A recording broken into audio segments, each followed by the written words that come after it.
আসসালামু আলাইকুম ডিয়ার ফোদের আপনাদের সবাইকে স্বাগত জানাচ্ছি এই ভিডিওতে মূলত আমি দেখানোর চেষ্টা করব আপনাদেরকে যে আপনারা কিভাবে আপনার উবুন্টু অপারেটিং সিস্টেমের মধ্যে জিসিসি যে কম্পাইলার আছে সেই কম্পাইলার ইনস্টল করতে পারেন। তো কোনো কারণে যদি জিসিসি এই কম্পাইলারটা আপনার কম্পিউটার ইনস্টল করা না থাকে, মানে উবুন্টুতে ইনস্টল করা না থাকে, সেটা কিভাবে ইনস্টল করতে হবে সেই বিষয়টা দেখাবো। সেই সাথে এটাও দেখব আমরা কিভাবে একটা সি প্রোগ্রাম নর্মালি একটা টেক্সট এডিটরের মধ্যে লেখে কোডটা লেখে দেন সেটা কিভাবে আমরা এই কম্পাইলারের মাধ্যমে কম্পাইলার ইউজ করে আমরা কম্পাইল করতে পারি, এই বিষয়টাও আমরা মেইনলি দেখার চেষ্টা করব এই ভিডিওতে। তো প্রথমেই আমরা এটা চেক করব যে আমাদের কম্পিউটারের মধ্যে জিসিসি এই কম্পাইলারটা ইনস্টল করা আছে কি নাই সেটা দেখার জন্য প্রথমে আমাদেরকে টার্মিনালে যেতে হবে। আমরা এরকম ডেস্কটপ থেকে আমরা যদি রাইট বাটনে ক্লিক করে ওপেন ইন টার্মিনাল এখানে ক্লিক করি তাহলে আমরা টার্মিনালে আসতে পারবো, অথবা আমরা যদি স্টার্ট মেনু থেকে মানে শো অ্যাপ্লিকেশন থেকে আমরা যদি এখানে টার্মিনাল লিখি দেন এখান থেকেও কিন্তু আমরা ইজিলি টার্মিনালে চলে আসতে পারবো। তো এখান থেকে ডেস্কটপ থেকে আসলে এরকম আসবে, মানে আমাদের ডেস্কটপ ডিরেক্টরিতে চলে আসবে। তো এটাকে আমাদের রুট ডিরেক্টরিতে নেওয়ার জন্য তো আমরা সিডি কমান্ডটা ইউজ করব, তাহলে আমাদের এই ডিরেক্টরিতে চলে আসবে। অ্যান্ড এরপর মেইনলি আমরা চেক করব। তো চেক করার জন্য আমরা জিসিসি হাইপেন দিয়ে আমরা ভার্সন লিখব, দেন এন্টার প্রেস করব। তাহলে আমরা দেখতে পাচ্ছি যে আমাদের এখানে দেখাচ্ছে যে জিসিসি নট ফাউন্ড। সো আমাদের এটা ইনস্টল করতে হবে। তো কীভাবে ইনস্টল করব সেই বিষয়টাই মেনলি আমরা দেখব একদম শুরু থেকে। তো আমি টার্মিনালের এই বিষয়গুলো ক্লিয়ার করে নিচ্ছি প্রথমে। তো প্রথমে আমাদেরকে যেতে হবে আমাদের ব্রাউজারে। তো আমরা ফায়ারফক্স ব্রাউজার ইউজ করছি এই ক্ষেত্রে। তো ফায়ারফক্স ব্রাউজারে গিয়ে আমরা সার্চ করব জিসিসি কম্পাইলার ফর উবুন্টু। দেন আমরা এখানে পেয়ে যাচ্ছি প্রথমে যে ওয়েবসাইটটা আছে linuxze.com, এই ওয়েবসাইটের আন্ডারে যেটা আমরা দেখতে পাচ্ছি এই ওয়েবসাইটে আমরা যাব, how to install GCC compiler on Ubuntu. তো আমরা এই লিঙ্কে যাচ্ছি। এই লিঙ্কে যাওয়ার পরে আমরা একটু স্ক্রল ডাউন করে নিচে আসব। এরপর আমাদের মেইনলি যে কাজটি করতে হবে, আমাদের যে উবুন্টুর মধ্যে যে সফটওয়্যার প্যাকেজগুলো আছে এগুলোকে আপডেট করতে হবে। তো আপডেট করার জন্য আমাদের এই কমান্ডটা রান করতে হবে। তো এটা রান করার জন্য এই কমান্ডটা কপি করার জন্য আমরা একদম ডান দিকে কোনায় যে কপি বাটন আছে এখানে ক্লিক করতে পারি, তাহলে এই কমান্ডটা কপি হবে। অথবা আমরা এই অংশটুকু সিলেক্ট করেও আমরা কপি করতে পারি, এই যে এই অংশটুকু সিলেক্ট করেও কপি করতে পারি। এরপর আমরা টার্মিনালটা ওপেন করছি এবং এইখানে আমরা রাইট বাটনে ক্লিক করে পেস্ট করে দিচ্ছি। দেন আমরা এন্টার প্রেস করব। এরপর পাসওয়ার্ড দিতে বলবে, তা আমি আমার উবুন্টু অপারেটিং সিস্টেমের পাসওয়ার্ডটা দিয়ে এন্টার প্রেস করছি। অবশ্যই কিন্তু এই ক্ষেত্রে আপনাকে ইন্টারনেট কানেকশন থাকতে হবে, কানেক্টেড থাকতে হবে ইন্টারনেটে। তো এরপর আমরা দেখতে পারবো যে আমাদের এটা অটোমেটিকলি আপডেট নিয়ে নিবে, প্যাকেজগুলো আপডেট নিয়ে নিবে। আর অলরেডি আপডেট করা থাকলে এরকম ভিউ দেখতে পারবেন। তো যদি অলরেডি আপডেটেড থাকে তাহলে এখন যেরকম দেখতে পাচ্ছেন এরকম দেখতে পারবেন, আর যদি অলরেডি আপডেটেড না থাকে তাহলে অনেকটা এরকম দেখতে পারবেন। আমি স্ক্রিনে কোথাও একটা শো করে দিচ্ছি আপনাদেরকে। তো আমি আপনাদের বোঝার সুবিধার্থে যদি আপডেট করা না থাকে তাহলে দেখতে কেমন দেখাবে বা কেমন হবে সেই বিষয়টা একটু দেখিয়ে দিচ্ছি। তো এই ক্ষেত্রে একটা জিনিস বলে রাখি, এখানে আমরা যে প্রথমে ইউজ করলাম সুডো এপিটি। তো এর মাধ্যমে মেনলি আমরা রুট ডিরেক্টরিতে অ্যাক্সেস করলাম আর কি, বা রুট পারমিশনটা এনেবল করলাম। তো আপনারা চাইলে প্রথমেই রুট পারমিশনটা এনেবল করে নিতে পারেন। তো সেটা করার জন্য সুডো এসইউ লিখতে হবে, দেন এন্টার প্রেস করবেন। দেন পাসওয়ার্ড দিতে বলবো আপনার ক্ষেত্রে প্রথমেই। পাসওয়ার্ডটা দিলে আপনি রুট ডিরেক্টরিতে চলে যাবেন বা রুট পারমিশনটা এনেবল হয়ে যাবে। তো আমি একটু দেখিয়ে দিচ্ছি আপনাদেরকে রুট পারমিশন এনেবল করে কিভাবে আপনারা সফটওয়্যার আপডেট মানে প্যাকেজগুলো আপডেট করতে পারেন, যাতে করে আপনাদের বুঝতে সহজ হয়। ওকে, সো এই কাজগুলো করার পরে মেইনলি আমরা যে কাজটি করব সেটা install build essential package by typing. তো এইটা আমরা ইনস্টল করব। তো এটা ইনস্টল করার জন্য এখানে ক্লিক করে কপি করে নিচ্ছি। দেন আমরা যেরকম রুট ডিরেক্টরিতে এসেও পেস্ট করতে পারি, আর যদি আপনি রুট ডিরেক্টরিতে না আসেন নর্মালি যেরকম থাকে সেই ক্ষেত্রেও কিন্তু কাজ করবে। তো এখানে কনফিউশন বাজানোর কোনো দরকার নেই। সেটাকে পেস্ট করে দিচ্ছি, দেন আমরা এন্টার প্রেস করছি। তো রুট ডিরেক্টরিতে না থাকলে হয়তো আপনাকে কাছে পাসওয়ার্ড চাইতে পারে, তখন শুধু পাসওয়ার্ডটা দিতে হবে, এই বিষয়। তো এরপর আমাদের ইয়েস করতে হবে। তো ইয়েস করার জন্য ওয়াই প্রেস করে এন্টার প্রেস করব, তাহলে আমাদের কম্পিউটারের মধ্যে ফাইলগুলো ডাউনলোড হবে এবং এরপর ইনস্টল হবে আর কি। সো আমরা ওয়েট করি। তো এখন আমরা দেখতে পাচ্ছি আমাদের প্রথমে যে জিনিসটা ইনস্টল করার প্রয়োজন ছিল সেই জিনিসটা অলরেডি আমাদের কম্পিউটারে ইনস্টল হয়ে গেছে, মানে আমাদের উবুন্টুতে ইনস্টল হয়ে গেছে। এরপর আমরা হচ্ছে এই কমান্ডটা কপি করে নিচ্ছি, দেন আমরা টার্মিনালে গিয়ে এই কমান্ডটা পেস্ট করে এন্টার প্রেস করছি।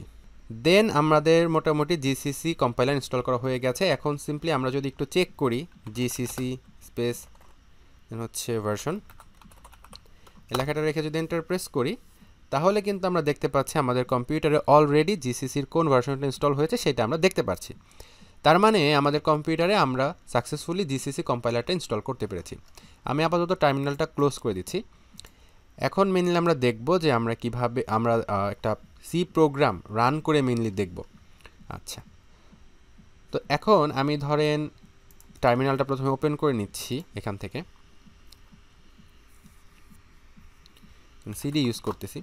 আচ্ছা, ওকে, সো আমরা এখন দেখব যে কিভাবে আমরা হচ্ছে একটা সিম্পল প্রোগ্রাম আমরা রান করতে পারি।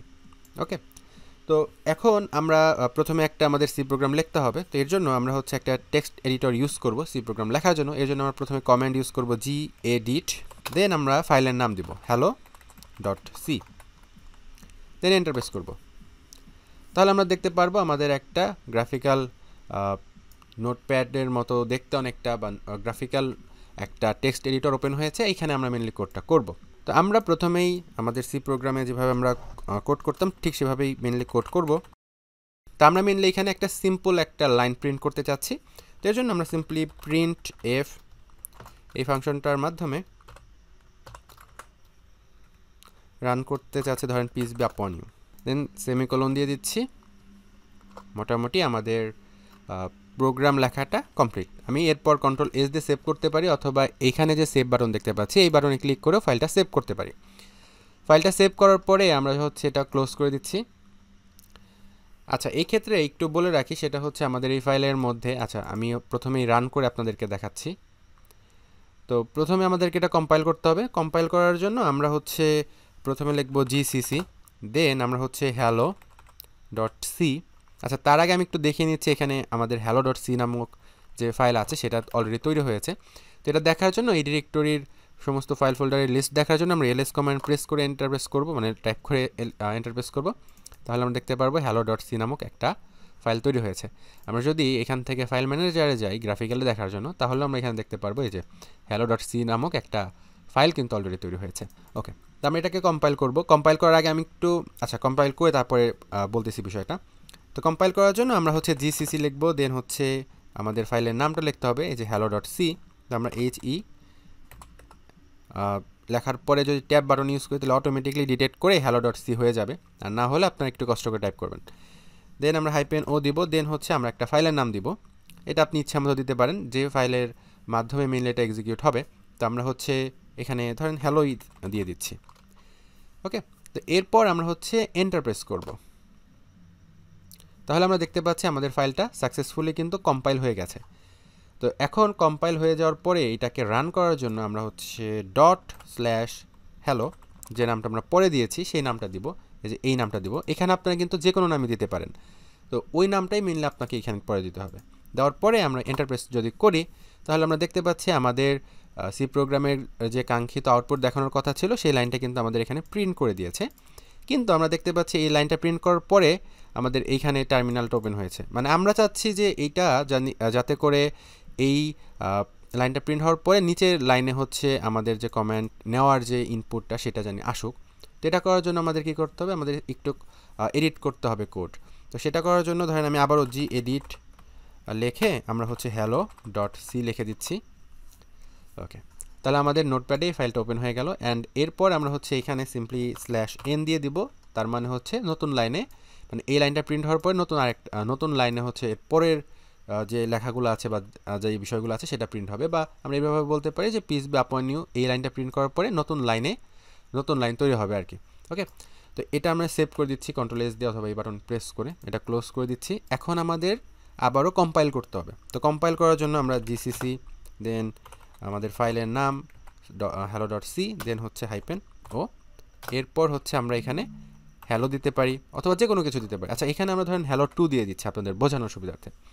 এরপর যদি আমরা এন্টার প্রেস করি তাহলে দেখবো এটা সাকসেসফুলি রান হয়েছে, মানে কম্পাইল হয়েছে আর কি।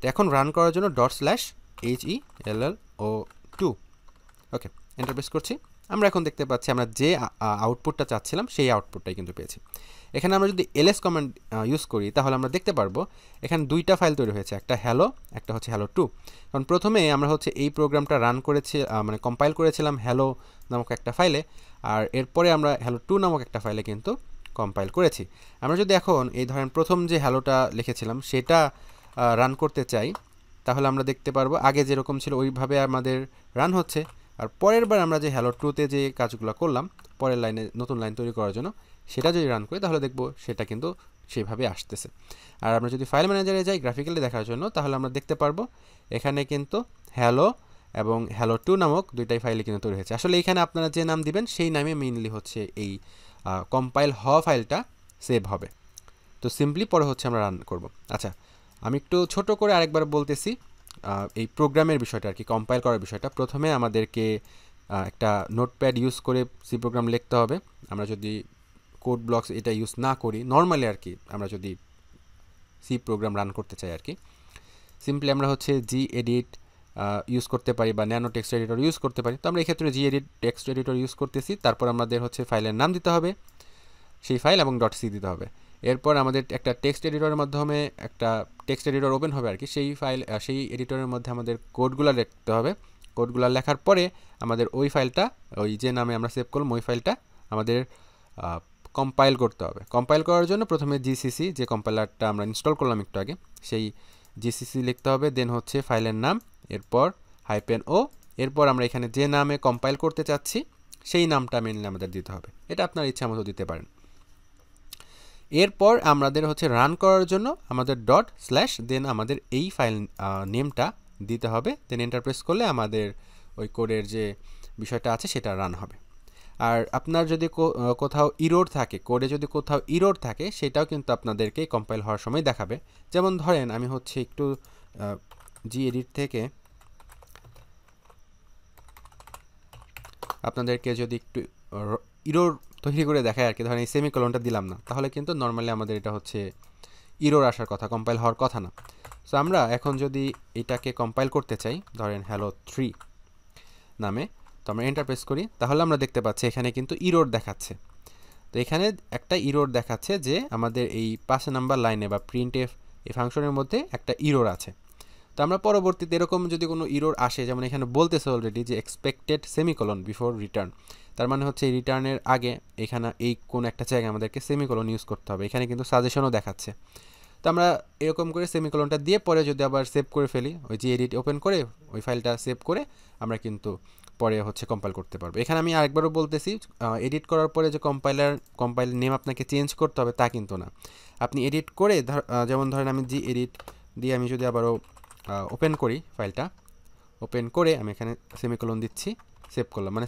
এই বিষয়টা ঠিক করলাম আর কি এরপর আমি ধরেন কম্পাইল করলাম এই সেম নামে কম্পাইল হয়ে গেল এন্ড এরপর আমরা সিম্পলি hello3 রান করলে আমরা আউটপুটটা পাচ্ছি ওকে তো এই হচ্ছে মূলত বিষয় আপনারা সিম্পলি এই কম্পাইলার ইউজ করে সি প্রোগ্রাম রান করতে পারেন আর কিভাবে ইনস্টল করব সেই প্রসেসটা স্টেপ বাই স্টেপ দেখানোর চেষ্টা করেছি একদম সহজ প্রথমে আপনারা চেক করবেন GCC স্পেস হাইপেন ভার্সন লিখে যে আপনার কম্পিউটার ইনস্টল করা আছে কিনা যদি না থাকে তাহলে প্রথমে আপনাদেরকে এই কমান্ডটুকু রান করতে হবে টার্মিনালে দেন প্যাকেজগুলো আপডেট করতে হবে এরপর আপনাদের এই প্রোগ্রাম এই কমান্ডটা রান করতে হবে ইনস্টল করার জন্য GCC দেন আপনারা এই কমান্ডটা রান করলেই আপনাদের মোটামুটি সাকসেসফুলি GCC কম্পাইলারটা ইনস্টল হয়ে যাবে আপনার Ubuntu অপারেটিং সিস্টেমের মধ্যে এরপর সিম্পলি এই কমান্ডটা আবারও টাইপ করে আপনারা দেখে নেবেন যে আপনার কম্পিউটারে সাকসেসফুলি ইনস্টল হয়েছে কিনা আর এরপর স্টেপ তো দেখিয়েছি যে কিভাবে আপনারা সিম্পল একটা সি প্রোগ্রাম লিখে রান করতে পারেন টার্মিনালের মাধ্যমে আশা করছি বুঝতে পেরেছেন